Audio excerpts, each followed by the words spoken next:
ചേട്ടാ, ചേട്ടൻ ഈ നാട്ടിലുള്ളയാണോ? എന്താ കാര്യം? ഇത് ഐശ്വര്യ എന്ന് പറയുന്ന കുട്ടിയുടെ വീടല്ലേ? അവരെവിടെ പോയെന്ന് അറിയാമോ? കാര്യം എന്താന്ന് വെച്ചാ പറ. ഞാൻ ഉദ്ദേശിക്കുന്ന ആളുടെ വീടാണോ എന്ന് അറിഞ്ഞിട്ട് പറഞ്ഞാ പോരെ? എന്റെ അനിയ, ഇവിടെ രാത്രിയോ പകലൊന്നും ഇല്ലാതെ വരുത്തന്മാര് കിടന്ന് കറങ്ങുന്ന സ്ഥിരം പരിപാടിയാണ്. നിനക്ക് എന്താ വേണ്ടേ? ചേട്ടൻ ഇങ്ങനെയൊക്കെ സംസാരിക്കുന്നത്? ഇവിടെ മാനവും മര്യാദയ്ക്കും ആൾക്കാർ ജീവിക്കുന്ന സ്ഥലമാണ്.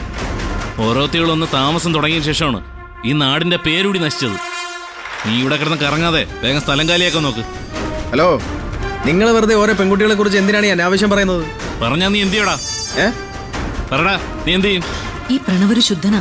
ഏത് വല വിരിച്ചു കൊടുത്താലും കൃത്യമായിട്ട് അതീ ചെന്ന് വീണോളൂ. അതെ, നിങ്ങളടുത്ത് വഴക്കിന് വന്നൊന്നും അല്ല ഞാൻ. ഐശ്വര്യ എന്റെ ലവറാ. ഞാൻ വിവാഹം കഴിക്കാൻ പോകുന്ന പെൺകുട്ടിയാ.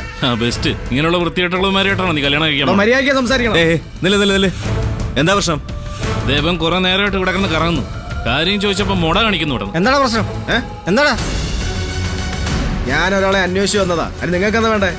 ഈ നാട്ടിൽ വന്നിട്ട് നീ ഞങ്ങൾ ചോദ്യം ചെയ്യണം. ആരാടാ നീ?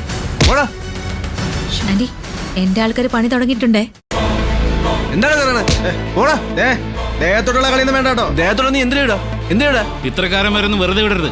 നമ്മുടെ നാടിന്റെ അഭിമാന പ്രശ്നമാണ്. നമ്മുടെ നാട്ടിൽ വന്ന് നമ്മളെ ചൊറിയാൻ നിൽക്കാന്ന് വെച്ചാ അടിച്ചോട്ടിക്കണം.